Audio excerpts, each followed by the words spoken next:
Après le 25 août, l'opposition malienne s'est fait entendre de nouveau dans les rues à travers une marche pacifique. Des milliers de personnes manifestaient au Mali, à l'intérieur du pays, pour exiger la reconnaissance de la victoire Soumaïla Cissé et la libération de Paul Ismaël Boro et Moussa Kimbiri, qui ont été arrêtés arbitrairement. Reportage de notre correspondant à Bamako, Brahima Sogoba.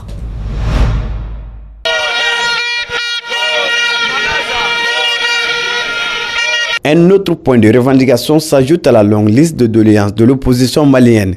Il s'agit de la libération de Paul Ismaël Boro et Moussa Kimbiri. Au-delà de la restauration de la victoire du candidat Soumaïla Cissé, c'est un combat de la démocratie pour l'opposition. Vous voyez, vous venez de constater ces arrestations extrajudiciaires. Quelle est la cour, quelle cour au monde qui peut se réjouir de ces formes d'arrestation extrajudiciaire? Ça, c'est un danger.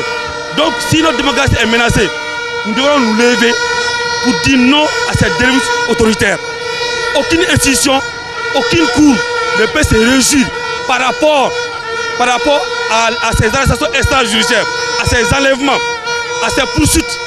Donc c'est des dérives autoritaires, nous sommes obligés de se battre pour ça. Je pense que la démocratie elle-même est née de ce genre de combat. Avec des balais en main et des slogans hostiles au président Ibeka, les manifestants ont fait savoir que la mobilisation continuera jusqu'à la reconnaissance de la victoire du candidat Soumaïla Cissé. Si c'est la 10e fois, c'est pas grave.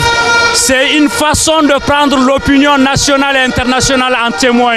Sinon, rassurez-vous, la volonté du peuple va être respectée. De plus en plus, le peuple malien nous croit et le peuple malien nous rejoint. De plus en plus, nos rangs sont renforcés et les Maliens croient en nous. C'est l'essentiel parce que nous réclamons la victoire du Malien et nous pensons que sans cette victoire-là, même les élections législatives, les élections communales ne seront pas des vraies élections. Ce sera des nominations des gens aux différents postes. Pour cette troisième marche de l'opposition, le camp Soumaïla Cissé a reçu un appui de taille. Il s'agit de Maître Moutakatal, Maître Mohamed Ali Bachili et 6 autres candidats malheureux à la présidentielle.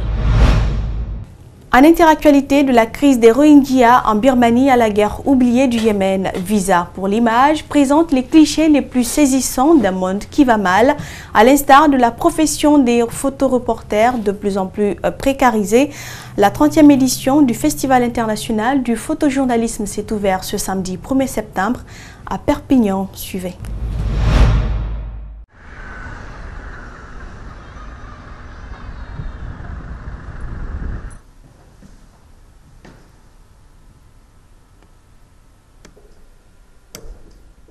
À Perpignan, il n'y a pas de mode, il y a très peu de sport, et voilà, mais tout le reste, on ne s'interdit rien. On a fait des expositions avec des animaux, on a fait des expositions très variées. Donc, actualité du monde, sujet qui nous intéresse, qui nous plaise, et puis talent des photographes, parce que c'est surtout ça. Cette année, on aborde évidemment plusieurs thématiques. On aborde les crises des migrants à travers 2 expositions sur les Rohingyas, de Kevin Fryer et Paula Bronstein, mais on a également les migrants à la frontière entre le Mexique et les États-Unis par Edgar Garrido.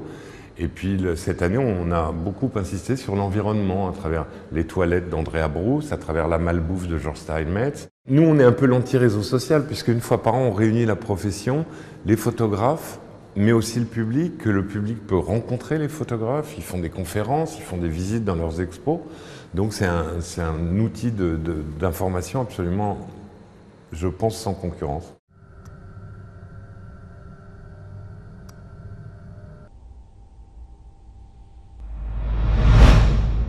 LeBron James en France, une superstar de la NBA à la rencontre de jeunes basketteurs de la banlieue parisienne.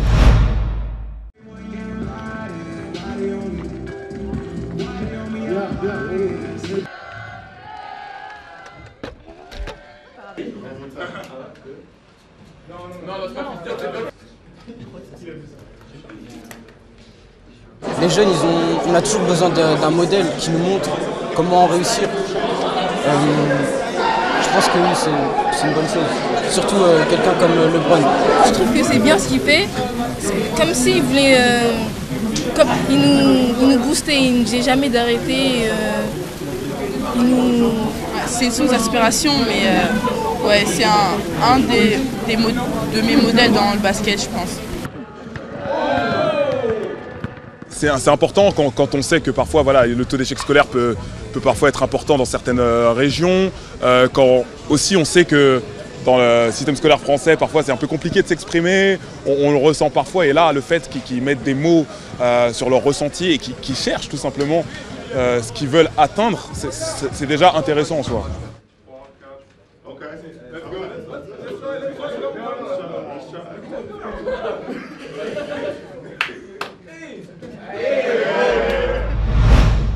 Des bars à hôtesse devenus bars à cocktail, une clientèle discrète remplacée par une jeunesse branchée, le sulfureux quartier de Pigalle est en pleine mutation. Suivez.